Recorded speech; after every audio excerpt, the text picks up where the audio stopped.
Rien n'est impossible à celui qui croit. Vous savez, les grands problèmes, en majorité, c'est ce que la personne dit dans sa bouche ne correspond pas à son attitude. Elle dit une chose, mais démontre autre chose. Nous venons tous de différents pays, mais nous sommes différents. Et le grand Seigneur Jésus, il nous a donné la foi individuelle. Vous devrez vivre votre foi. Ne vivez pas votre foi selon les autres. Chacun est sa foi. Dépend de vous à Dieu seulement. Et croyez tout simplement que vous allez se marier. Parce que c'est la volonté de Dieu. La foi, c'est une ferme assurance. Les choses qu'on ne voit pas, mais c'est une démonstration. Je dois vivre les choses que je n'ai pas vécues et que je n'ai pas vues dans mes yeux. La Bible dit que je n'ai jamais vu juste à abandonner. Cela veut dire que Dieu n'a jamais abandonné la personne qui met sa confiance en lui. Dites-vous que si le miracle n'est pas se produit dans votre vie, ça ne venait pas de Dieu. Parce que ce qui est écrit dans la Sainte Écriture de la Bible doit s'accomplir dans votre vie. Dieu n'est pas un homme pour mentir. Il ne faillit jamais à sa promesse. Il a bien dit dans Habakkuk chapitre 2, même si la promesse tarde, attends-la. Certainement, certainement, s'accomplira. Vous avez besoin de la persévérance. Après avoir accompli la volonté de Dieu, vous obtenez ce que Dieu vous a promis. Il faut d'abord à persévérer. Si vous ne disposez pas à persévérer, votre rêve ne va pas se réaliser. Il y a beaucoup de personnes qui sont mortes au cimetière. Ils sont morts enterrés avec leurs rêves. Il y a des gens qui sont dans ces mondes qui ne connaissent pas Dieu, mais poursuivent leurs rêves. Mais les enfants de Dieu, ils ne poursuivent pas leurs rêves. Regardez les enfants du diable. Ils ont un esprit de audacieux, courageux, déterminés. Ils sont définis. Ils savent ce qu'ils veulent. Et ce qu'ils veulent, ils obtiennent toujours. Bon, certains obtiennent avec la malice. Ils ne paient pas les prix. Ils cherchent le chemin de la facilité qui lui amène dans la perdition. Mais avec Dieu, c'est le chemin difficile, c'est les prix à payer, mais il nous amène dans le bonheur. C'est vrai, et ça dure toujours. Nous tous qui sommes ici, nous avons eu tous du passé, du vécu. Dites-vous bien, si nous arrivons à construire nos bonheurs, vous croyez qu'on sera ici? J'aimerais vous dire une dernière chose. Vivez vos rêves comme si il existait déjà. C'est vous qui allez faire vivre ce rêve. Qu'est-ce que ça veut dire? Provoquer les miracles de Dieu. Prenez les choses sérieux. Vivez comme si c'est déjà fait. C'est ça la foi. Ne viens pas à l'église pour une habitude. Les fanatiques ne glorifient pas le nom de Dieu. Ils ne démontrent pas la gloire de Dieu. Ils viennent à l'église pour une habitude, mais ils ne croient pas à ce qui est écrit dedans. Elle chante pour chanter, mais elle ne croit pas. C'est qu'elle est en train de chanter dans son cœur et dans sa pensée. Comment le nom de Dieu sera glorifié si votre vie n'avance pas? Quelle est la gloire de Dieu pour vous? C'est vos témoignages. Nous sommes créés pour démontrer la gloire de Dieu à travers la foi. Tant qu'il y a la vie, il y a l'espoir. Ceux qui sont morts, qui n'ont plus d'espoir. Même si tu as eu 5 fois des mariages, tout est possible à celui qui croit. Ce qui est impossible à l'homme est possible à Dieu. Là où il n'y a pas de solution, pour Dieu, il y a une solution. Même si c'est ton ride tombe, tout devient pli. Dieu va envoyer l'homme de ta vie qui va arranger ses plis avec sa douceur. C'est les meilleures pommades de crème. Il va caresser ta peau qui est pliée. L'homme qui va vous aimer, c'est l'homme que Dieu va vous donner, qui va vous aimer pour l'éternité. Pour lui, vous êtes la femme de sa vie. Pour lui, vous êtes les Miss Monde. Parce qu'il était envoyé pour vous. Et le regard de cet homme va fixer envers toi. Vous devrez se valoriser. Ne regardez pas les temps, ou les jours, ou l'âge. Sarah a accouché à quel âge? 100 ans. Rien n'était possible à travers la foi. Notre Dieu, c'est un Dieu des impossibles. Ce qui est impossible à l'homme est possible à lui. Demeurez ferme et n'abandonnez pas l'esprit de la persévérance. Parce que Dieu va vous honorer. Vous persévérez à travers sa parole. Et cette parole va vous récompenser. Jean, chapitre 2, jusqu'au verset 9, 1 au 9. 3 jours après, il y a eu des noces à Cana Galilée. La mère de Jésus était là. Et Jésus fit aussi inviter aux noces avec ses disciples. Qu'est-ce qu'il y avait à Cana? Mariage. Dites-moi, qu'est-ce que le grand Seigneur Jésus a fait là dans ces mariages? Le premier miracle que Jésus a fait, c'est où? Dans les mariages. Et pourquoi vous ne valorisez pas les mariages? Le mariage, c'est un lien sacré pour Dieu. C'est l'aliment de Dieu. Si vous lisez dans le 1er Timothée chapitre 4, ne privez pas l'aliment de Dieu. C'est l'aliment de Dieu, le mariage. Pourquoi c'est l'aliment de Dieu? Parce que nous attendrons des enfants. Des enfants qui vont servir Dieu. Qui deviennent les serviteurs, les servants de l'Éternel. Qui se consacrent à leur vie comme l'aliment de Dieu. Pour présenter les offrandes et les sacrifices. Notre Dieu esprit, il est nourri par les offrandes et les sacrifices. Quand je parle des offrandes, je ne m'arrête pas à l'argent. L'offrande de honorer Dieu dans sa propre vie, de s'abandonner totalement entre la main de Dieu. Notre vie doit être une vie des offrandes, de séparer de ces mondes. C'est l'aliment de Dieu. De ne plus vivre dans les mensonges, dans la prostitution, dans la fornication d'adultère. Le jeûne, les offrandes, actions de grâce, tout cela fait partie de l'aliment de Dieu.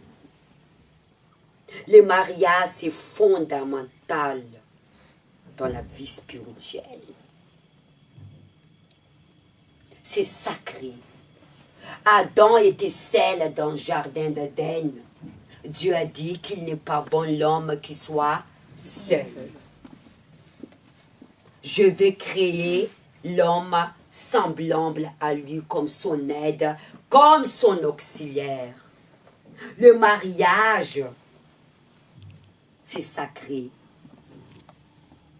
La femme est le soutien de son mari.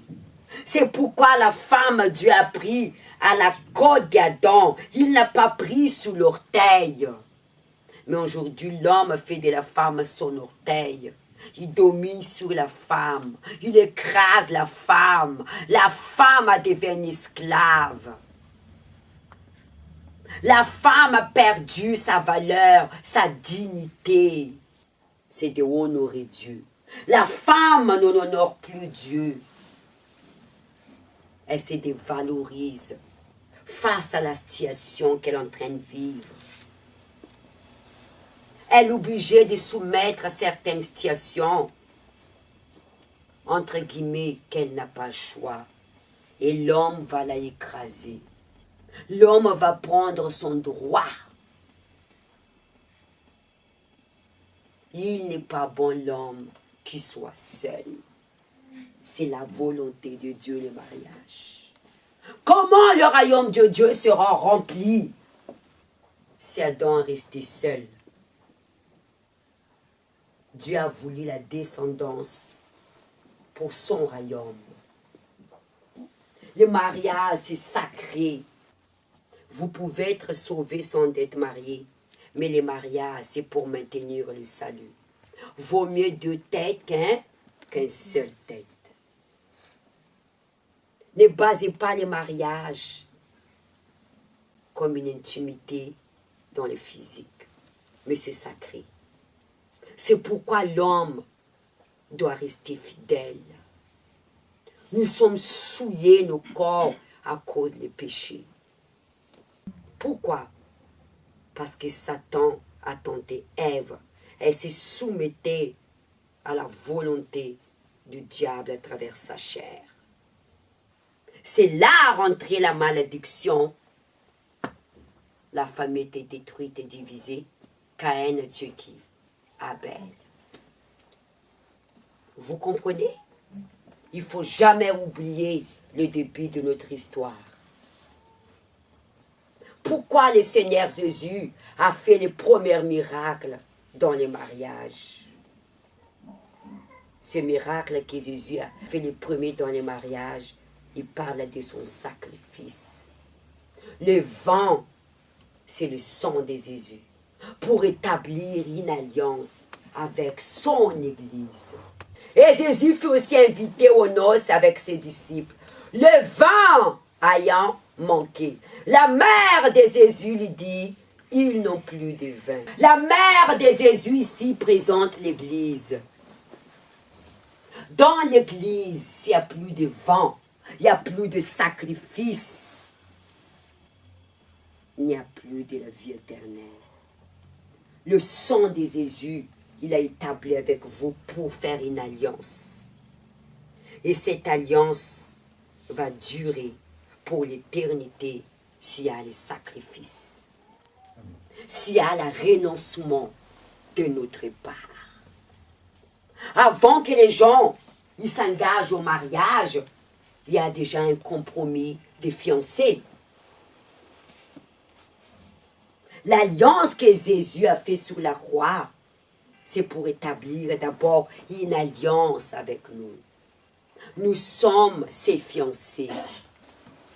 Dans le mariage physique, s'il n'y a pas de sacrifice, ce mariage termine, c'est dit, divorcé. Si vous désirez de se marier, le mariage c'est un sacrifice. Vous ne vivez pas pour vous, mais vous vivez pour la femme et la femme vit pour vous. Mais n'oublie pas que Jésus est au milieu. Le mariage, il y a 3 cordes. La femme et l'homme et Jésus au milieu. Si Jésus n'est pas au milieu, votre mariage ne va pas tenir.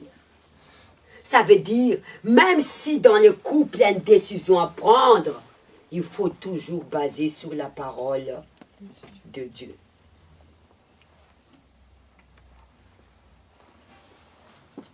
Dans les mariages, s'il n'y a pas d'investissement, c'est le divorce. C'est pourquoi il y a beaucoup de gens qui se divorcent. L'autre fait sa part, l'autre ne veut pas faire sa part. L'autre ne veut pas s'investir. L'autre, il travaille, mais il ne veut pas se participer. Parce qu'il est l'homme, il doit s'en charger de tout. Dieu a pris un vous dans les côtes, doit se partager. Le mariage, c'est un partage. S'il n'y a pas de partage, il n'y aura pas de bonheur. Vice-versa entre nous et Jésus. Si je ne me donne pas à Jésus, il n'y aura pas la vie éternelle. C'est une alliance. La personne veut recevoir de Jésus, mais elle ne veut pas s'abandonner. C'est pourquoi Jésus a fait le premier miracle au mariage, c'est un exemple. Il a fait sa part sur la croix. C'est à moi de faire ma part, de s'abandonner à lui. Renoncer ma volonté. Et de se faire un seul avec lui. Vous savez, beaucoup de chrétiens souffrent parce qu'ils ne font pas un avec Jésus. Quand vous faites un avec Jésus, c'est Jésus qui va s'en charger tout ce que vous avez besoin. Parce qu'il devient votre époux et vous, vous êtes son épouse. Mais si vous ne faites pas un avec Jésus, vous n'aurez pas la transformation de vie de l'eau en vin. C'est pourquoi il y a la vie des chrétiens. Ils n'ont pas la transformation totale. Il manque toujours quelque chose. Parce qu'ils ne veulent pas s'abandonner totalement à le sauveur d'humanité, qu'il a versé son sang. Ils ne veulent pas se marier avec Jésus. Bien sûr qu'avant d'être mariés, il faut se préparer. C'est pourquoi il y a des gens, ils ont eu des chèques sentimentaux. Elle est blessée jusqu'à aujourd'hui, une blessure à l'intérieur. Parce qu'il ne connaît pas l'homme qui s'est marié. L'homme, il s'est caché qui il est. Il vit l'apparence. Il y a de la femme qui est tombée dans l'apparence physique. Il voit l'homme qui le drague dans le chemin avec un Ferrari, mais pourtant c'est Ferrari de son copain. Ouvrez vos yeux, tu tombes dans son piège. Soyez vous-même, soyez dans la vérité. C'est dans la vérité qu'on trouve le bonheur. Le bonheur, il faut qu'on construise ensemble. Le vin a manqué, la mère de Jésus était là, ils n'ont plus de vin. Jésus répondit, femme, qu'y a-t-il entre toi et moi? Jésus est en train de dire ici, mon heure n'est pas arrivée d'aller sacrifier. Sa mère a dit au serviteur, faites ce que vous dira. Or, il y avait là 6 vases de pierre destinés aux purifications des Juifs, contenant chacun d'eux aux 3 mesures. On s'arrête ici. Il y avait la purification, c'était les coutumes des Juifs.